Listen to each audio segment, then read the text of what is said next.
자, 투자자 여러분 반갑습니다. 오늘은 제가 하나 마이크론에 대해서 좀 이야기 드리려고 합니다.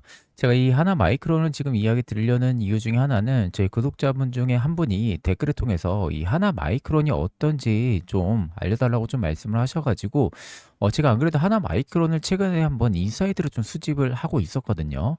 근데 때마침 이제 댓글에서도 하나 마이크론에 대한 이야기가 좀 나오다 보니까 좀 빠르게 영상으로 안내를 도와드릴 수 있었다라는 거. 이 점 꼭 여러분들 참고를 해주시고 그렇다고 제가 여러분들 이수페타시스나 한국항공우주나 이런 부분들 안 올리는 건 아닙니다. 그렇기 때문에 언제든 여러분들도 댓글을 통해서 궁금하신 종목은 말씀을 주시면 돼요. 자, 일단 하나 마이크론 같은 경우 최근에 이제 고점 부근에서 변동성이 좀 나와주면서 이틀간의 눌림이 좀 나와주다 보니까 아마 이게 또 반도체 사이클에 속해 있기도 하고 또 최근에 시장이 반도체가 워낙 강하죠. 그럼 아마 이제 하나 마이크론을 저희 그 댓글 쓰신 분 제외하고도 많은 분들이 관심 가지고 있거나 또 매수하신 분들도 많으실 거예요. 그래서 아마 오늘 전체적으로 여러분들에게 또 도움이 될 만한 이야기가 되지 않을까 개인적으로 좀 그렇게 생각이 듭니다. 자, 그래서 일단은 첫 번째 핵심 포인트는요, 이익 레버리지에 대한 부분들, 두 번째는 디램5에 대한 전환, 그리고 세 번째는 2.5D 패키징 옵션에 대한 부분들, 그리고 목표가에 대한 부분들을 여러분들에게 좀 이야기를 드리려고 합니다. 영상 시청하기 앞서서 구독이랑 좋아요, 알림 설정도 꼭 한 번쯤 여러분들 눌러주시면 감사하겠습니다. 자, 그럼 바로 서론으로 좀 넘어가서 말씀을 드려보도록 할게요. 일단 반도체는 굉장히 강해요. 근데 이제 하나 마이크론이 전일 기준으로 한 마이너스 4% 정도 좀 밀리기도 했죠. 자, 그러면 이게 지금 뉴욕 마이크론에 대한 급등이라든지 AI 서버에 대한 기대는 분명히 살아있는 건 맞는데 왜 지금 후공정 주들이 좀 빠지고 있는지 거기에 또 궁금증을 가지시는 분들도 분명히 많으실 거예요. 일단은 지금 1개월 기준으로 플러스 39% 급등을 했고 외국인들의 차익 실현이 반도체 전체로 지금 번지고 있죠. 그러니까 시장은 이제 좋은 회사냐보다 이 가격을 실적으로 증명을 시켜줄 수 있냐 이걸 지금 묻고 있다고 저는 생각을 해요. 그럼에도 지금 중장기 논리는 분명하게 살아 있습니다. 트렌드포스가 1월 20일 발표한 자료들을 좀 놓고 봤을 때 지금 보시면은 올해 AI 서버 출하가 전년 대비 28% 늘어나고 주문형 반도체도 비중이 27.8%까지 올라가죠. 그리고 미국 반도체 산업협회도 5월 4일 올해 1분기 글로벌 반도체 매출이 2,985억 달러로 직전 분기 대비 약 25% 늘었다라고 발표를 했습니다. 그러니까 쉽게 말해서 디램5랑 이 SSD, 즉 기업용 SSD랑 패키징, 테스트, 풀 턴키까지 후공정에 대한 병목은 같이 커지는 구조로 갈 수밖에 없다라는 거. 그러니까 여기는 빼놓을 수가 없는 거죠. 후공정은. 후공정도 결국에는 병목으로 같이 커지는 구조로 갈 수밖에 없다라고 쉽게 생각을 하고 계시면 돼요. 자, 그런 상황에서 이 하나 마이크론을 우리가 계속해서 지켜봐야 되는지 그 여부들도 궁금하겠죠.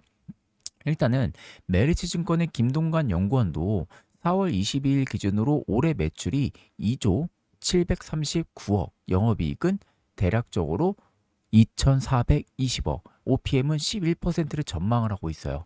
그리고 목표가를 지금 4만 7천 원까지 올리기도 했거든요. 그리고 한국투자증권의 남치민 연구원도 마찬가지로 4월 2일 목표가를 4만 3천 원과 매수 의견을 제시를 했습니다. 자, 그리고 지금 2025년도 보세요. 매출이 1조 5,344억에 영업이익이 1,277억, OPM은 8.3%가 나왔죠. 자, 그러면 결국에 이게 지금 기준선이라고 우리가 예를 들어서 생각을 하게 되면은 올해는 매출보다 뭐죠? 이익에 대한 레버리지가 핵심적인 구조로 들어와 주고 있다는 거예요. 왜냐하면 지금 영업이익이 증가율이 매출 증가 대비 2배 이상 높기 때문에 이 점을 여러분들이 꼭 염두를 해 두셔야 됩니다. 그러니까 지금 그 전체적인 매출보다 영업이익을 더 많이 버는 거예요. 하나 마이크로는. 그렇게 쉽게 생각을 하고 계시면 되는 거예요. 자, 이런 상황에서 일단은 시장이 저는 아직 안 보고 있는 부분들도 분명히 있다라고 생각을 해요. 그게 뭐냐면 올해 일단 예상 영업이익이 2,420억 원, 그리고 2025년에 영업이익이 1,277억이죠. 이걸 나누게 되면은 이익 레버리지 배수는 1.89배 정도가 나와요. 그리고 매출은 플러스 35%고요. 영업이익은 플러스 90%입니다. 이게 여러분들 핵심적인 숫자예요. 꼭 기억을 하셔야 돼요. 그러니까 결국엔 주가가 단순 패키징에 대한 물량보다 디램5 믹스랑 베트남 단가 체계에 더 민감한 이유가 바로 여기에 있다라는 거. 그걸 여러분들이 꼭 염두를 해두시면 되겠습니다. 자, 그럼 이런 상황에서 우리가 사업 구조도 함께 체크를 해야겠죠. 일단은 2025년도 패키징 매출이 1조 1,573억 원 정도가 나왔어요.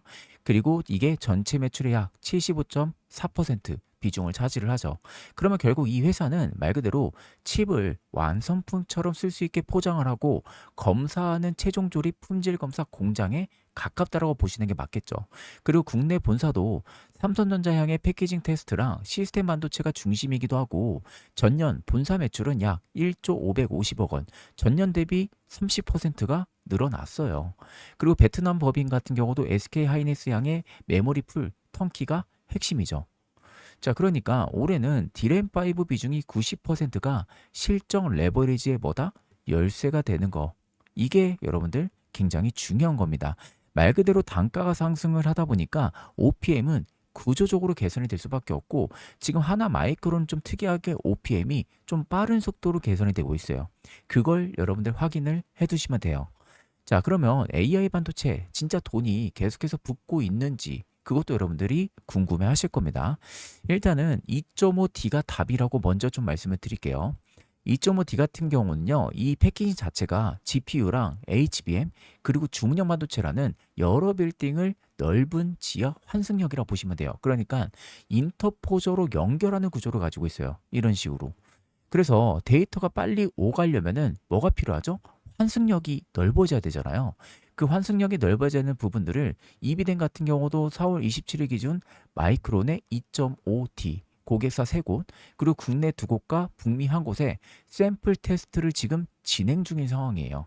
자, 이러면은 올해 말 개발 완료가 될 것으로 보고 있고요. 내년에 양산 논의가 가능하다라는 점도 주가의 옵션 프리미엄으로 볼 수밖에 없다라는 거죠.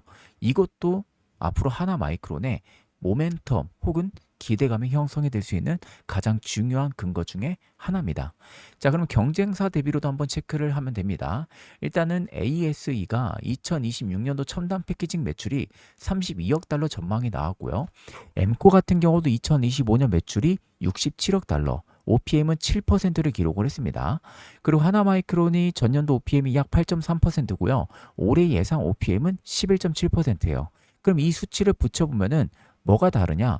규모는 ASE랑 M코가 분명히 앞서가는 건 맞지만 하나마이크론은 디램5랑 2.5D 전환 속도에서는요. 오히려 이 두 기업보다 더 큰 레버리지를 받을 수 있는 중형 후공정에 속해 있다는 것을 꼭 알고 계시면 되겠습니다. 자, 그렇다고 리스크가 없냐? 리스크도 분명히 있죠.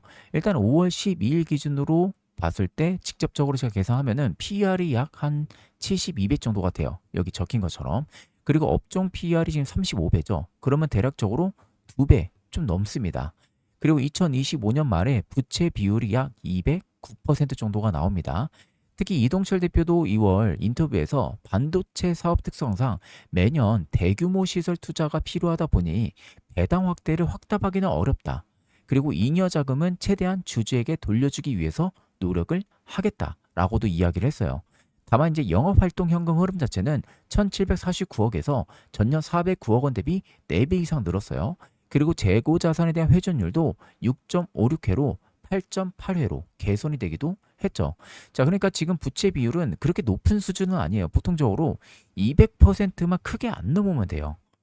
근데 부채비가 딱 상한선에 걸려 있는 상황이죠. 그렇기 때문에 아직 그렇게 부채를 염두를 해둘 필요는 없다. 다만 일단은 이 업종 밸류 대비 대략적으로 2배 이상 높은 수치를 보여주고 있다 보니까 이걸 계속해서 유지를 시켜주려면 실적에 대한 부분들을 검증을 시켜주든지 아니면 2.5D에 대한 부분들의 기대감이 더 증폭이 되든지 두 가지 중에 한 가지는 꼭 들어와 줘야 된다는 거.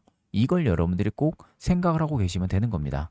자, 그럼 앞으로 우리가 어디를 체크를 하면 되냐? 일단 첫 번째는 올해 1분기 확정 실적이 되겠죠.